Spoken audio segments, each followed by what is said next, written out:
माता रामो मति पिता रामचंद्र स्वामी रामो मति सखा रामचंद्र सर्वस्वं मे रामचंद्रो दयालु नान्यम जाने नैव जाने न जाने। बंदौ श्री तुलसी के चरण जिनके नो जग काज कलि समुद्र बूढ़त लख्यो प्रगट्यो सप्त जहाज। सिय राम मैं सब जग जानी करऊं प्रणाम जोरि जुग पानी। बोले राय रामचंद्र भगवान की जय। कृष्ण कन्हैया लाल की जय। पवन सुत हनुमान जी की जय। उमापति महादेव जी की जय। बोलो भाई सब संतन की जय। पूज्यपाद गोस्वामी श्री तुलसीदास जी महाराज की जय। सद्गुरुदेव भगवान की जय। श्री जानकी वल्लभ राम की जय। ओम नमः पार्वती पते हर हर महादेव। परिपूर्णतम परमात्मा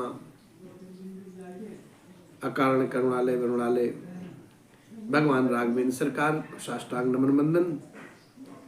बाबा भूत भावन शिव और हनुमान जी महाराज जी को साष्टांग नमन बंदन।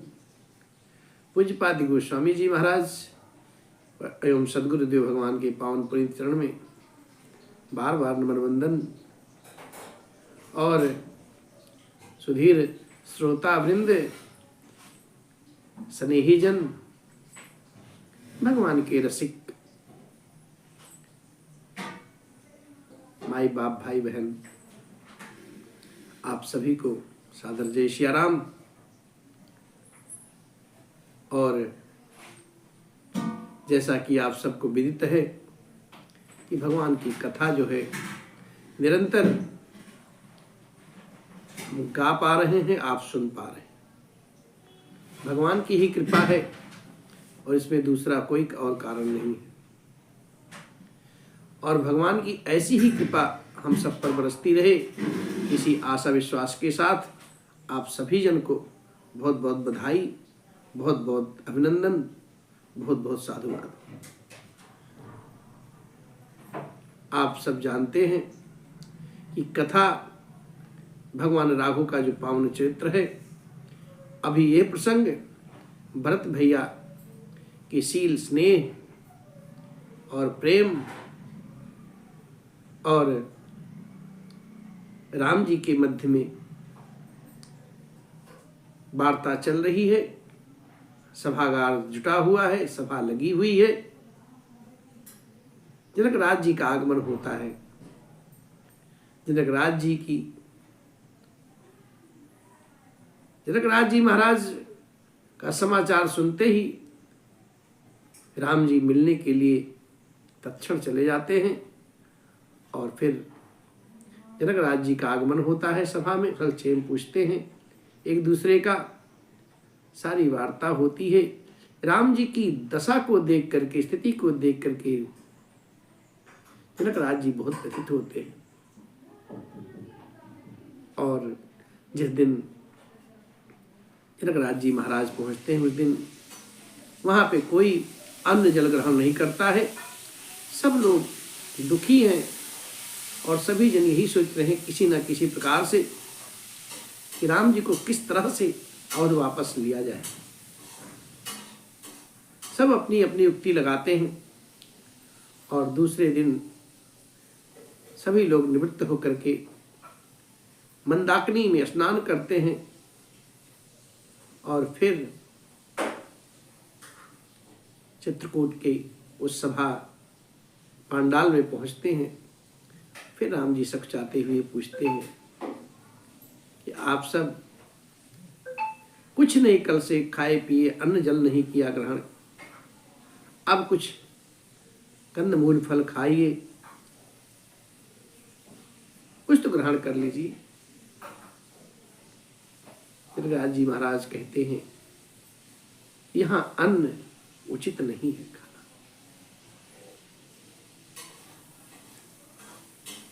और फिर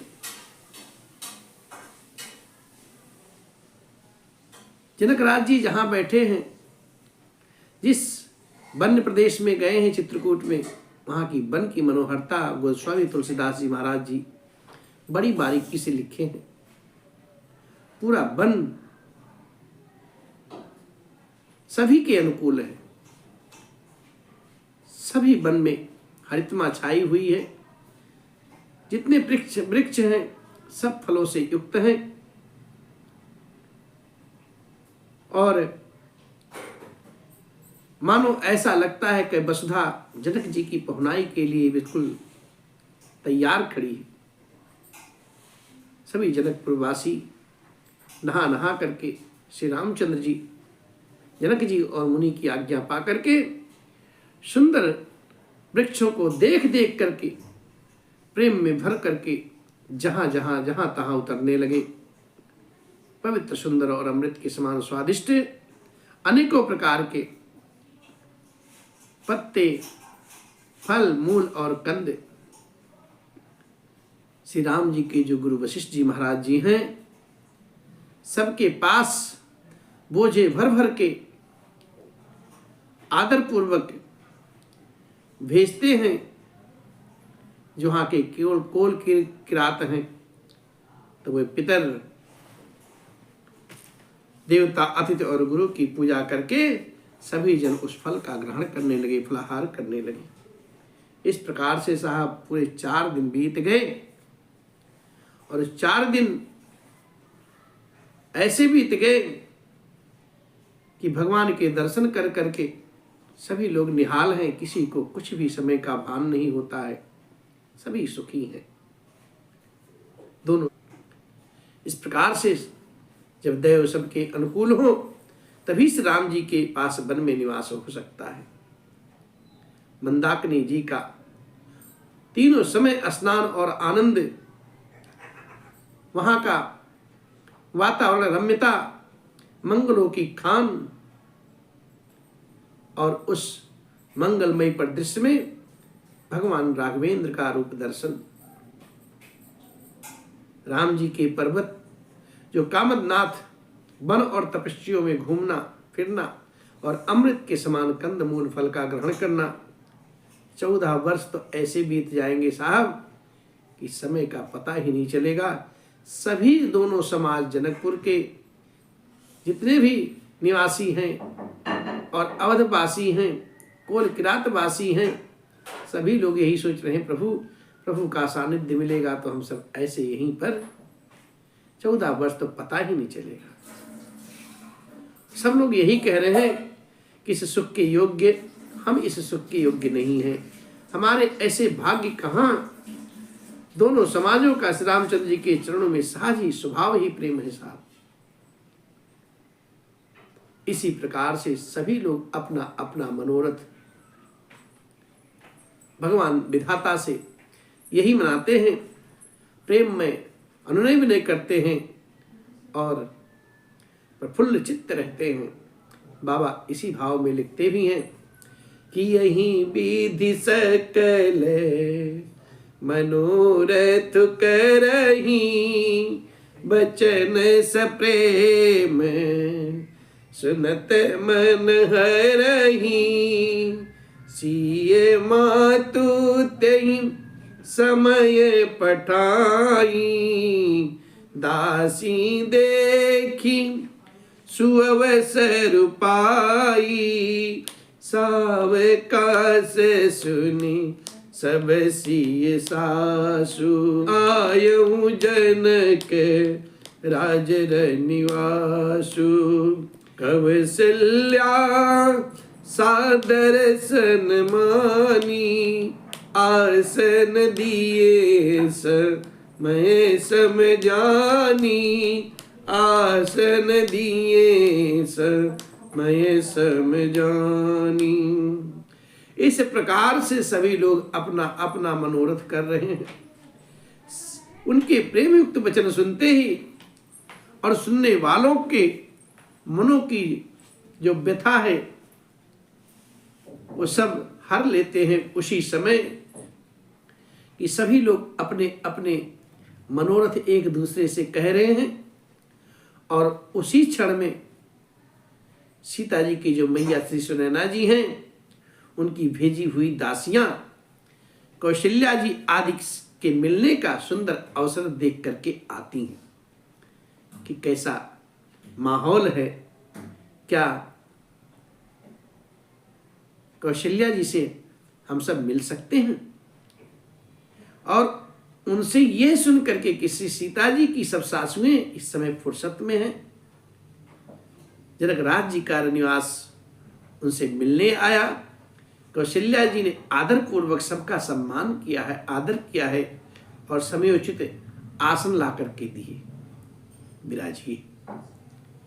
अब सीलु स्नेहु सकल दूरा, द्रवहि देखे सुनि कुलिस कठोरा, पुलक शिथिल तन बारी बिलोचन, महीन लिखन लगी सब सोचन, सब सिय राम प्रीति किसी मूर्ति, जनु करुणा बहु बेस बिसूरते, सिय मातु कहाँ विधि बुद्धि माँ की, जो फय फेनु फुर पबिटा की।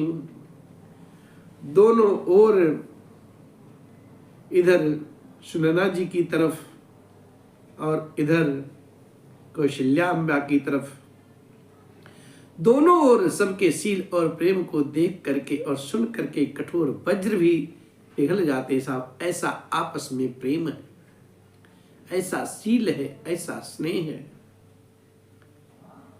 और इतना ही नहीं, शरीर पुलकायमान है और शिथिल हैं दोनों, और नेत्रों में शोक और प्रेम के आंसू हैं।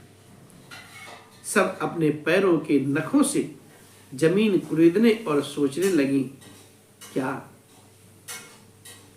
सभी श्री सीताराम जी के प्रेम की सी मूर्ति सी हैं, मानो स्वयं करुणा ही बहुत से वेश धारण करके विसूर हो रही हो, दुख कर रही हो।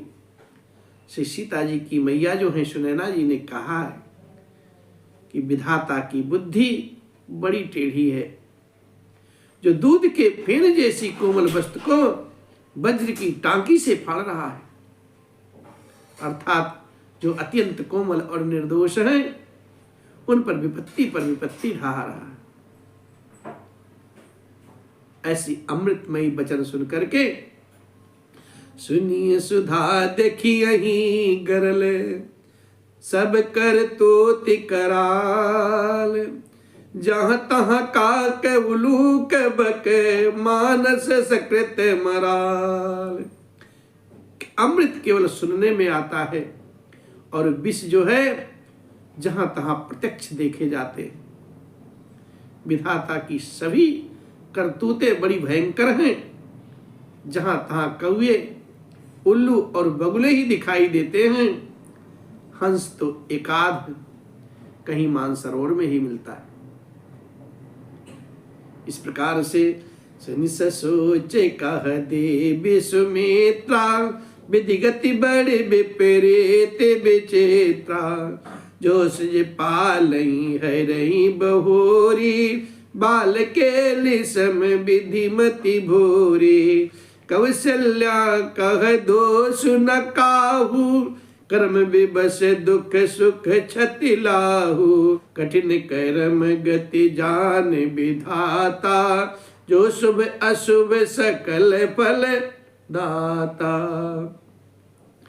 और सुनैना अम्बा की जो वाणी सुन करके देवी सुमित्रा जी शोक के साथ कहने लगी, विधाता की बड़ी बड़ी ही चाल विपरीत है और विचित्र है। देवी जो सृष्टि को उत्पन्न करके पालता है और फिर उसे नष्ट कर डालता है।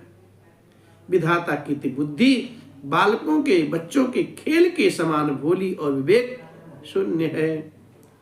कौशल्याम्बा भी कहती हैं, हे सखी, इसमें किसी का कोई दोष नहीं। दुख सुख हानि लाभ सब कर्म के अधीन है। कर्म की गति कठिन दुर्विज्ञ है और विधाता ही जानता है उसे, जो शुभ और अशुभ सभी फलों का देने वाला है। माताएं जो इकट्ठी हुई हैं ना, बड़ी विदुषी हैं साहब।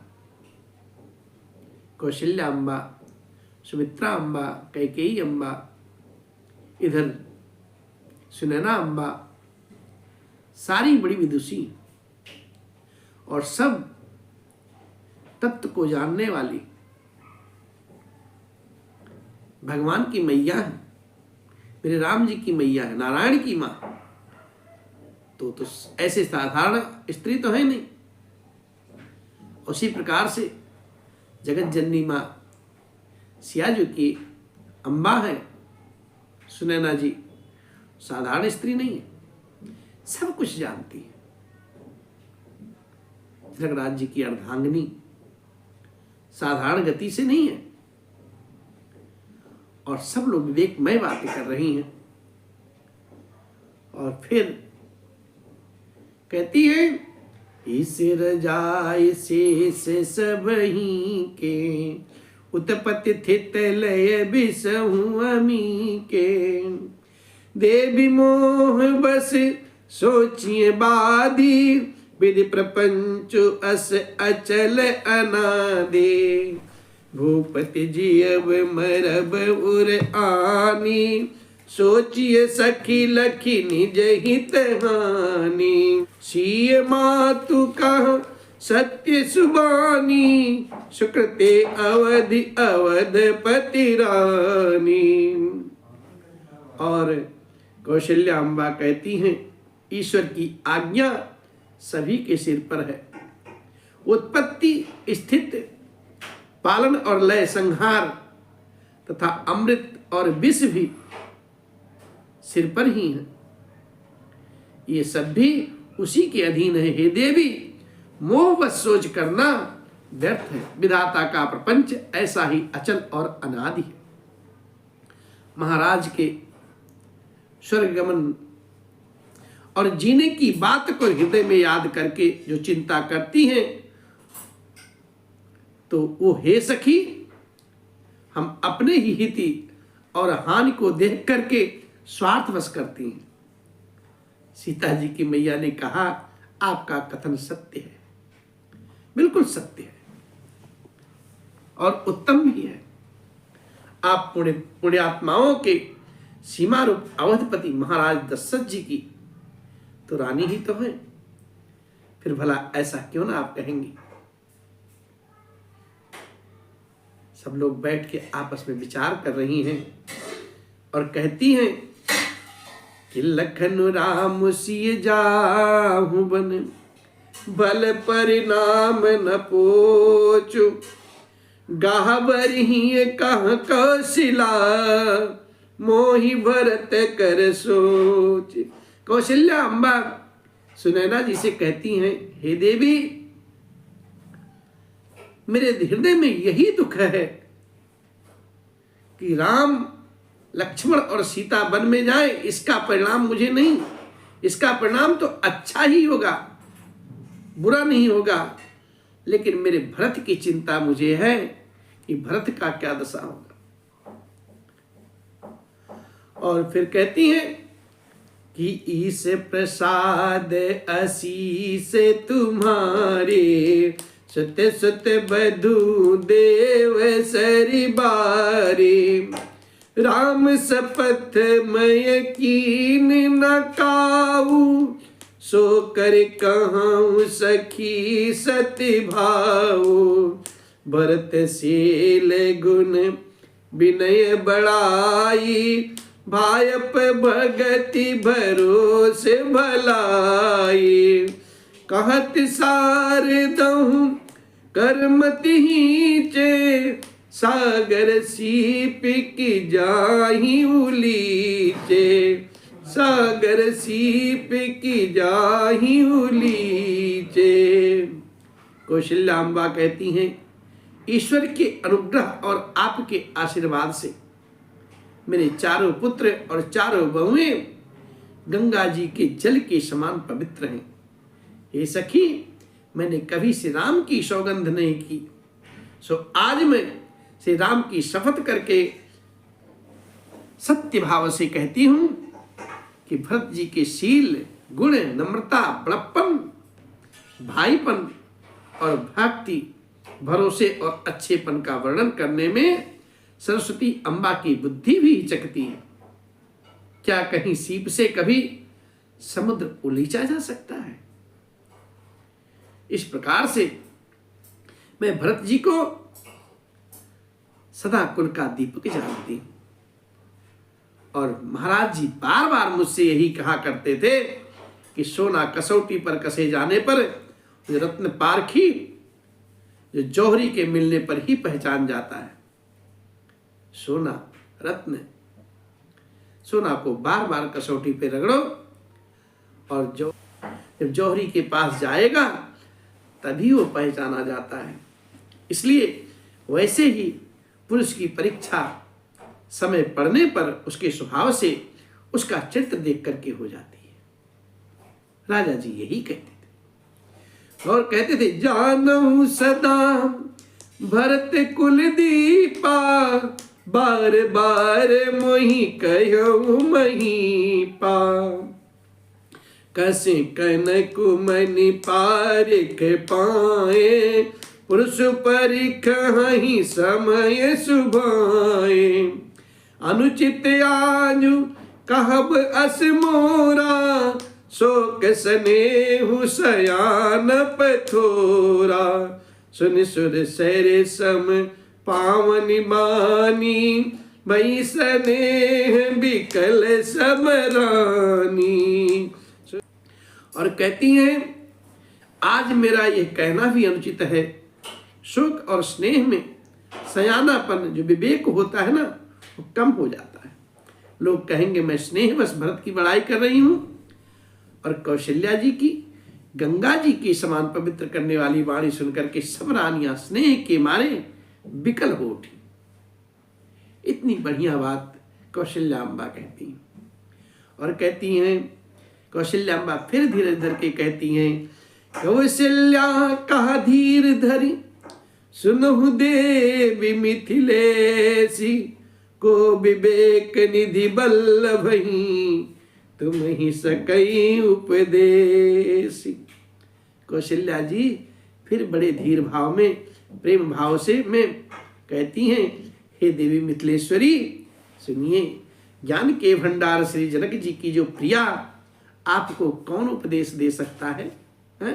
आप तो ज्ञान के भंडार हैं और जनक जी की अर्धांगिनी है, इसलिए आप बड़ी विदुषी हैं, आपको कौन उपदेश दे सकता है? और तब रानी राय सन अवसर पाई, अपनी भांति कहब समुझाई, रखी है लखन भरत गव नहीं बन, जो यह मत माने महीप मन, तो भल जतन करब सुविचारी, मोरे सोच भरत कर भारी, गुण सने भरत मन माही, रहनी के मोहि लागत नाही, रहनी के मोहि लागत नाही, रहनी के मोहि लागत नाही। कौशल्याम्बा जनक जी की जो अर्धांगिनी है, सीता जी की जो मैया है सुनैना जी, उनसे हाथ जोड़ करके निहोरा करती हैं और कहती हैं, हे रानी, आप मौका पा करके राजा जी को अपनी ओर से जहां तक हो सके समझा बुझा करके कहिएगा कि लक्ष्मण को घर रख लिया जाए और भरत को वन भेज दिया जाए। यदि यह राय राजा के मन में ठीक जच जाए तो भली भांति खूब विचार करके ऐसा यत्न करें। मुझे भरत का अत्यधिक सोच है, भरत के मन में गूढ़ प्रेम है, उनके घर रहने में मुझे भलाई नहीं जान पड़ती। मुझे ये डर लगता है कि उनके प्राणों की कोई भय ना हो जाए। इस प्रकार से लखी सुभाव सुनी सरल सुबानी, सब भई मगन करुण रस रानी। नभ प्रसून झरी धन्य धन्य धुनि, शिथिल स्नेह सिद्ध योगी मुनि। सबर निवासु बितक लखी रहेऊ, तब धरि धीर सुमित्रा कहेऊ। देवी दंड जुगे जामिनी बीती, राम मातु सुनी उठी सप्रीति। कौशल्या अम्बा का यह स्वभाव देख करके, उनकी सरल और उत्तम वाणी को सुनकर के सब रानियां करुणा रस में निमग्न हो गई। साहब, आकाश से पुष्प वर्षा की झड़ी लग गई और धन्य धन्य की ध्वनि होने लगी। सिद्ध योगी और मुनि स्नेह से शिथिल हो गए। सारा निवास देख करके थकित रह गया, निस्तब्ध हो गया। तब सुमित्रा जी ने धीरे धर के कहा कि हे देवी, 2 घड़ी रात अब बीत गई। ये सुनकर श्री राम जी की जो मैया कौशल्या जी प्रेम पूर्वक उठी और बोल पड़ी क्या? बेगी पाँव धारई थलई, का स्नेह सती भाई। हमरे तो अब ईस गति, के मिथिलेश सहाय। प्रेम सहित सद्भाव वाणी में बोलती हैं और उनके विनम्र वचनों को सुनकर जनक जी की प्रिय पत्नी जो सुनैना अम्बा है, उनके पवित्र चरण को पकड़ लेती है और कहती है, देवी, आप राजा दशरथ जी की रानी और श्री राम जी की मां, आपकी ऐसी नम्रता उचित ही है। कौशल्या जी के प्रेम को देख करके और उनके विनम्र वचन को सुन करके जो जनक जी की अर्धांगिनी है, कौशल्या अम्बा के चरण पकड़ लेती हैं और कहती हैं, देवी, आप राजा दशरथ जी की रानी और श्री राम जी की मैया है। आपकी ऐसी नम्रता ही उचित ही है, इसमें तनिक भी मिथ्या नहीं। और कहती हैं कि प्रभु सेवकनी चहु आदरही, अग्नि धूम गिर सिर तनु धरही। सेवक राव करम मन बानी, सदा सहाय महेश भवानी। प्रभु अपने नीच जनों का भी आदर किया करते हैं। अग्नि धुएं को और पर्वत तृण घास को अपने सिर पर धारण करते हैं। हमारे राजा तो कर्म मन और वाणी से आपके सेवक हैं और सदा सहायक तो श्री महादेव जी और पार्वती जी हैं। इसलिए रौरे अंग जोग जग को है, दीप सहाय की दिन कर सो है। रामु जाई बन कर सुर राजू, अचल अवधपुर करी हहीं राजू। अमर नाग नर राम बाहुबल, सुख बसी हहीं अपने अपने तल। ये सब जाग बलि के कही राखा, दे बिन होई मुधा मुनि भाखा। ये सब जाग बलि के कही राखा, दे बिन होई मुधा मुनि भाखा। सुनैना अम्बा कहती हैं, आपका सहायक होने योग्य जगत में कौन है? दीपक सूर्य की सहायता करने जाकर कहीं शोभा पा सकता है क्या? श्री रामचंद्र जी वन में जाकर देवताओं का कार्य करके अवधपुरी में अचल राज्य करेंगे।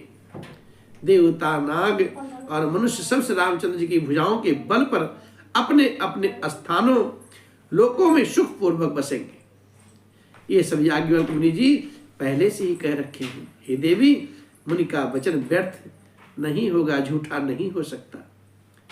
इस प्रकार से अस कही पग परिप्रेम अति, सिय हित बिनई सुनाई। सिय समेत सिय मात तब, चली सुहाय सुपाई।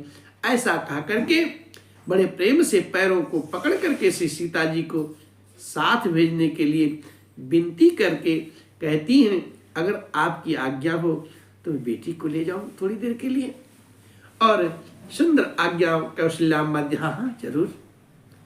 कौशल्याम्बा का आज्ञा पा करके तब श्री सीता जी समेत श्री सीता जी की जो मैया है अपने डेरे निवास की ओर चलती है।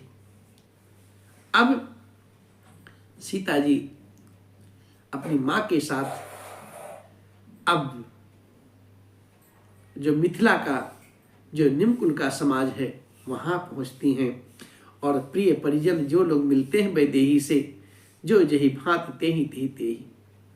प्रिय परिजन ही मिले वैदेही, जो जही जोग भांति तेहि तेहि। तापस बेस जानकी देखी, भासब बिकल विषाद बिसेखी। जनक राम गुर आय सुपाई, चले थलहि सिय देखी आई। लीन लाई उर जनक जान की, पाहुन पावन प्रेम प्राण की। उर उमग्यो बुद्धि अनुरागो, भयउ भूप मनु मनहु पयागु। भयउ भूप मनु मनहु पयागु। जानकी जी अपने प्यारे कुटुंबियों से जो जिस योग्य था उसको उसी प्रकार से मिलती हैं। और जानकी जी को तपस्विनी के वेश में देख करके सभी शोक और अत्यंत व्याकुल हो जाते हैं। जनक जी से गुरु जी से आज्ञा लेते हैं, अपने डेरे की ओर जनक जी चलते हैं। और आकर के उन्होंने सिया जी को जब देखा है तो जनक जी ने अपने पवित्र प्रेम और प्राणों की पाहुनी जानकी जी को अपने हृदय से लगा लिया। उनके हृदय में वात्सल्य प्रेम का समुद्र उमड़ पड़ा, साहब सैलाब उमड़ पड़ा।